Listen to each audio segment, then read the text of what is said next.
Hello, this is TAW691 here once again. I really didn't pick up too much this past weekend. I've been feeling a little under the weather. Basically from the weather changing, and I don't know. It's just been really goofy around here. Certain days it's hot. Well, kind of not really hot, but like a little warm and whatnot. And then it kind of gets cold all of a sudden. A lot of people are sick right now, and working in a store, it's not really, dealing with people and whatnot. It's really just a bad time. But anyway, I stopped off at Game Store the other night. Well, I think it was Friday night, something like that. And I picked up some new games. I picked up this game here. It's Kirby's Mass Attack. This game is really, really fun. At one time, if you would have said to me that when Kirby first premiered, if you would have said to me that Kirby would still be around in the year 2011, I would have laughed. Kirby had almost like an underground movement of people who really, really loved the games that Nintendo put out. And then all of a sudden, his popularity just went through the roof.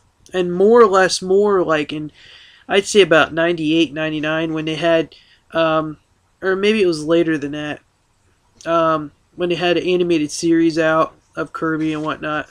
But it's not bad. In the game, they have a storyline where Kirby gets split into 10. And throughout the game, you pick up fruit and all kinds of other stuff, and you get coins and whatnot. And I think you get 100 fruit or something, then you get an extra Kirby. Like, you start off with one, of course, and then you have to have 10 Kirbys to do like certain things. Like, there's this one part where you have to actually pull down on a ring, and you actually take your stylus to move the Kirbys, and you actually move them up to where the ring is, and the weight of them all together brings the ring down. But and then it unlocks like all kinds of other stuff and whatnot. But Kirby's Mass Attack, I definitely recommend if you are a Nintendo fan or Kirby fan or whatever, or just want a game that you want to play that isn't too difficult, then Kirby's Mass Attack is for you. And then I picked up a game that a lot of people don't like. Duke Nukem Forever. I picked this game up used. It was like 22 something. Yeah. This game just came out like maybe 2-3 months ago, something like that. Yeah. And the replay value is, well, I didn't even get through the game yet. I just started it the other day. Do I think it's a great game? It's hard saying. It's not bad. Like with Kirby, if you want something completely different, this one is definitely something that you could just pick up cheap. For games like this that I really don't expect a lot from, I just basically wait until they're used and whatnot. I bought Kirby brand new, but Duke Nukem Forever isn't really that bad. It's not as bad as everybody said that it was. I know a lot of critics say, oh, the graphics sucked, and oh, this, and that, and oh, it was terrible. For a game that was made supposedly back in 1998, 99, or whenever, and was just released now, I mean, of course there was some imperfections that needed to be or some stuff that needed to be ironed over, and just like different graphics and whatnot. But for a game that was planned over 10 years ago, if not longer, it's not really that bad as far as graphics go. Everybody said, oh, the graphics glitch and this, and that. Not on my end. When I popped it into my 360, I thought, oh great, this is going to be one of those crappy games that I wasted my money on. Nah. Don't believe everything you hear. First-hand experience. And of course, I went and I picked up this jerk, The Miz. And as you can see, no, wrong side. As you can see, there is a empty spot there, because the only reason why I wanted this jerk is for the United States Championship. And this is actually more detailed than the Intercontinental title. This one's actually painted and all that. And it looks good on just about any figure. I'll give you a good close-up look. Yeah, that's super, super awesome. I like it.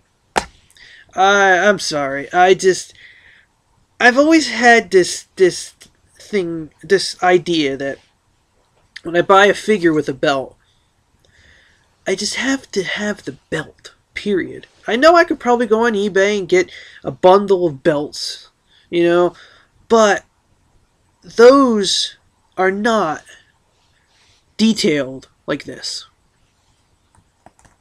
I don't know. I probably have to check, but I could probably get the same exact belts. I know a lot of scalpers that, when I was collecting my RC car parts and whatnot, I found a seller on eBay that all they did was they just took like a Tamiya kit and took it apart and sold the parts separately. It's like they'd sell like the gears in the motor and like some of the springs and whatnot that come in the bag. They'd actually sell you the bag out of the actual kit. And then they'd sell you like the tub, well the body and then the chassis and whatnot separately. And they made out pretty good, you know. And scalpers do that with even action figures, you know. And hey, anything to make the money to pay the bills. Bills are first off. One hand, you don't want to make them wait too long. And of course, I picked up the rest of the Star Wars collection that I've been collecting for the Blu-ray release of the Star Wars films. Here's the Episode 5, The Empire Strikes Back. This one has Snowtrooper, Princess Leia, Luke Skywalker in X-Wing gear, and Boba Fett. And these figures, they look like the ones that they released just recently, the ones that's behind me. I think the Boba Fett is the same as the one that's in the separate package. I'm not too sure. But then there's the Empire Strikes Back. And, of course, everybody's favorite, or at least it's my favorite, The Return of the Jedi. This movie, I thought, was just the greatest. I mean, I like all the Star Wars films, all 6. There's no differential between them. There is some parts of Episode 1 and Episode 2 I'm not too fond of. Episode 3, of course, is the greatest, you know, as far as my standpoint is. And then, of course, the 3 original films are always cult classics. But Return of the Jedi just holds a place in my heart. I don't know why. And then, of course, you get the Biker Scout, Han Solo, Darth Vader, of course, and Luke Skywalker in Jedi gear. I think the Darth Vader is different than the ones that come in the packages. I'm not sure. I'm not about to find out because these were very scarce. This one was actually the only one that they had on the shelf. They had all the rest of them, like 5, 6 of each of them, and that was the last one that they had on the shelf. And I've been picking them up at Walmart. I pick up, of course, 2, as you can see from, if you're an avid viewer of my videos, I pick up 2 at a time. They're $24.99 a piece, or $24.96, or whatever the hell Walmart stupid prices are. But I have them all, finally. And then I picked up also at Walmart Weird Al Yankovic Live, the Alpocalypse Tour. Of course, everybody knows about Weird Al, I'm sure. If you don't, check him out on YouTube. He's got all his videos up. It's funny. Weird Al is a legend of making fun of other artists and actually doing a damn good job at it. On the track list, it's Polka Face, which is the newest single, TMZ, Smells Like Nirvana, Skipper Dan, Party in the CIA, CNR, as of which I didn't know until one of my coworkers had told me CNR means Charles Nelson Riley. He made a song about Charles Nelson Riley, and I'm just I'm beside myself. I love Weird Al Yankovic. I mean, he's awesome. And then there's another song here. It's Let Me Be Your Hog. Well, really, it's not on here. It's not really a song. He just kind of like goes on and whatnot. Canadian Idiot, which is a parody of American Idiot. Wanna Be Your Lover. I don't know what that is.